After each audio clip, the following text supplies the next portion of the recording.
प्यारे विद्यार्थियों, आज इस ऑडियो में हम व्यवहारवाद की मूल मान्यताओं का अध्ययन करेंगे।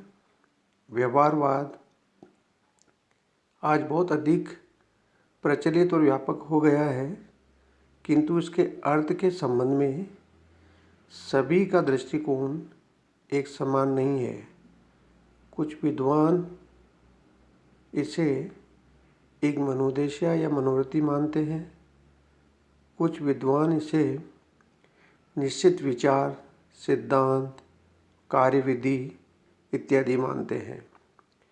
द्वितीय विश्व युद्ध और 1960 के बीच व्यवहारवाद एक ही उपागम, एक चुनौती, एक अभिनवीकरण और एक सुधार आंदोलन, एक विशेष प्रकार का अनुसंधान और जमघट जमाने वालों की पुकार के रूप में माना जाता रहा है।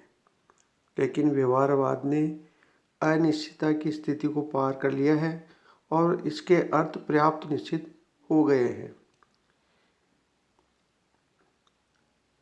व्यवहारवाद का अधिकारी विद्वान डेविड स्टर्न को माना जाता है।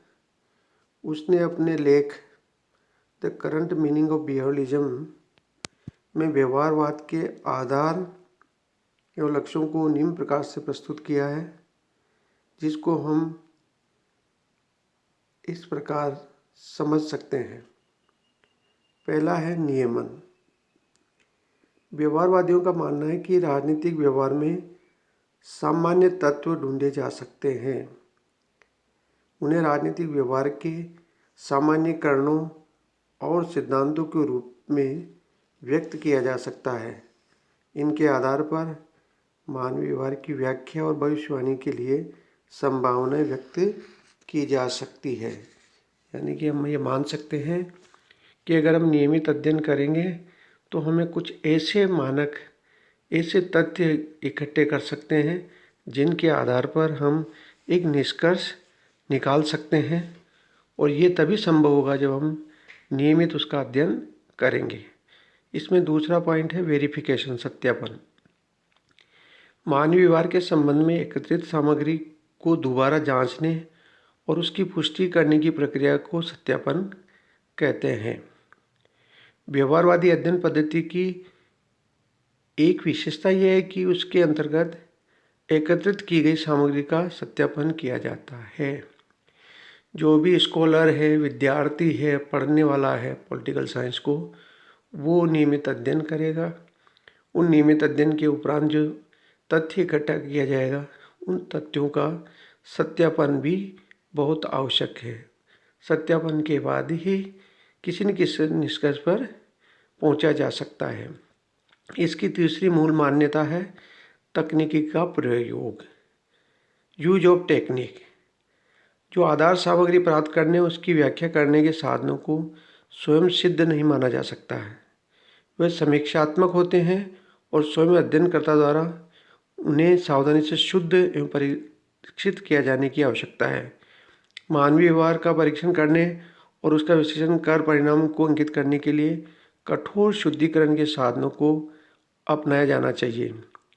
परिशुद्धिकरण की प्रक्रिया ज्ञान को विकासशीलता प्रदान करती है और इसके आधार पर नए तथ्य प्राप्त किए जाने पर पुरानी सामग्री को अप्रमाणित ठहराया जा सकता है।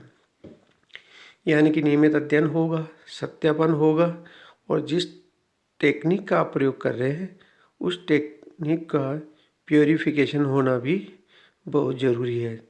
जब तक यह संभव नहीं होगा तब तक हम किसी निष्कर्ष पर नहीं पहुंच सकते हैं। इसकी चौथी मान्यता है परिमाणीकरण। उपलब्धियों के विवरण तथा आधार सामग्री को लेखबद्ध करने तथा उसमें सुस्पष्टता लाने के लिए मापन और परिमापनकरण किया जाना चाहिए। मापन और परिमाणीकरण का यह कार्य उनके अपने लिए नहीं वरन अन्य प्रयोजन के प्रकाश में किया जाना चाहिए। जो भी आपने तथ्य, सामग्री, मानक स्थापित किए हैं, उनका परिमाणीकरण होना अत्यधिक आवश्यक है। बिना परिमाणीकरण के इस व्यवहारवादी तकनीक में उस अध्ययन को समावित नहीं किया जा सकता है। मूल्य निर्धारण।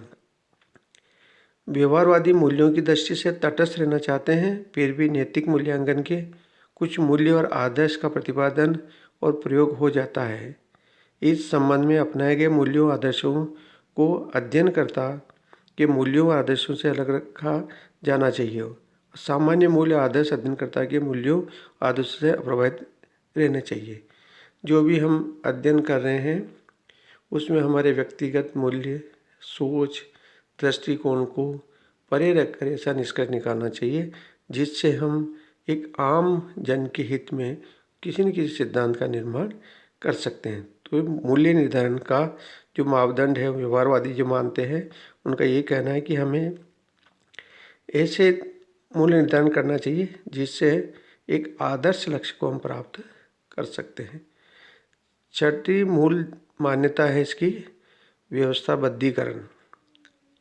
अनुसंधान आवश्यक रूप से क्रमबद्ध होना चाहिए, अर्थात सिद्धांत एवं अनुसंधान को संबद्ध और क्रमबद्ध ज्ञान के दो ऐसे भाग समझा जाना चाहिए जो परस्पर गुथे हुए हैं। सिद्धांत से अशिक्षित अनुसंधान निरर्थक हो सकता है और आंकड़ों से असमर्थित सिद्धांत निरर्थक रहेगा। वस्तुतः सिद्धांत और तथ्य एक दूसरे से अपृथकनीय होते हैं। सातवीं जो मूल मान्यता है विशुद्ध विज्ञान, प्योर साइंस। ज्ञान का प्रयोग वैज्ञानिक उद्यम का भी उतना ही अंग है जितना कि सिद्धांतात्मक बोध का। लेकिन तार्किक रूप से राजनीतिक व्यवहार का बोध और व्याख्या पहले ही आते हैं और एक सा आधार प्रदान करते हैं जिनके बल पर समाज की महत्वपूर्ण व्यवहारिक समस्याओं को सुलझाने की चेष्टा की जाती है। जब हम नियमित अध्ययन करेंगे, सत्यापन करेंगे, अच्छी तकनीक का प्रयोग करेंगे, उसका परिमाणीकरण करेंगे, फिर उसमें एक मानक स्थापित करेंगे, फिर उसको व्यवस्थित अध्ययन का रूप देंगे, तो निश्चित तौर पे हमारा जो अध्ययन है वो प्योर बन सकता है, विशुद्ध ज्ञान बन सकता है। और जब विशुद्ध ज्ञान बनेगा तो उसको हम समग्रता के रूप में रख सकते हैं। व्यवहारवादियों की एक प्रमुख मान्यता यह है कि समस्त मानव व्यवहार एक ही पूर्ण इकाई है और इसका अध्ययन खंडों में नहीं होना चाहिए। व्यवहारवाद के अनुसार मानव व्यवहार में एक मूलभूत एकता पाई जाती है, तथा इसी कारण विभिन्न समाज विज्ञान परस्पर अत्यंत समीप हैं। अतः राजनीतिक व्यवहार का अध्ययन जीवन के अन्य पक्षों के संदर्भ में ही किया जाना चाहिए। यानी कि हम खंड खंड में इसका अध्ययन नहीं कर सकते हैं क्योंकि सभी समाज विज्ञान मानवीय क्रियाओं का अध्ययन कर रहे हैं, जैसे अर्थशास्त्र अर्थ का, समाजशास्त्र समाज का, इतिहास ऐतिहासिकता का, नीतिशास्त्र नैतिकता का, राजनीति विज्ञान राजनीति का। तो हमको इनको अलग अलग दृष्टिकोण से नहीं सोचना चाहिए, इन सबको एक साथ लेकर समग्रता से इनका अध्ययन करना चाहिए। यही व्यवहारवादी उपागम मानते हैं। लेकिन इसके जो आलोचक है, जिसमें हम कह सकते हैं प्रोफेसर सिबली बहुत बड़ा आलोचक है, उनका मानना था कि जो व्यवहारवादी तकनीक सेकंड वर्ल्ड वार के बाद परंपरावादी आंदोलन या दृष्टिकोण के उपरांत हमने राजनीति विज्ञान में इजाद की है, वो बहुत अत्यधिक शब्दांबर है और इसका कोई स्पष्ट तात्पर्य हमें दिखाई नहीं देता है कि व्यवहारवाद है क्या। ये बहुत अधिक खर्चीली पद्धति है, ये बहुत अधिक समय लेने वाली है और व्यवहारवादी पद्धति अन्य पद्धति को इतना महत्व नहीं देती, इसलिए उनके लिए ये गौण सी हो जाती हैं और सभी अध्ययनकर्ताओं के लिए मूल्य निरपेक्ष होना संभव नहीं है।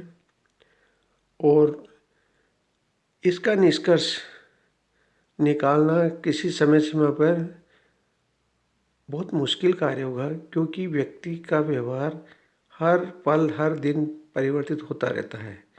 तो उनको किसी एक ढांचे में बांधना या किसी दृष्टिकोण से बांधना संभव नहीं है। इसलिए व्यवहारवादी उपागम जो डेविड ईस्टन लेके आए थे, उन्होंने इसमें बहुत सारी कमियां देखी और 1969 के बाद उन्होंने फिर नई तकनीक राजनीति विज्ञान में लेकर आए, उसका भी श्रेय डेविड स्टर्न को जाता है, उसको कहते हैं उत्तर व्यवहारवादी।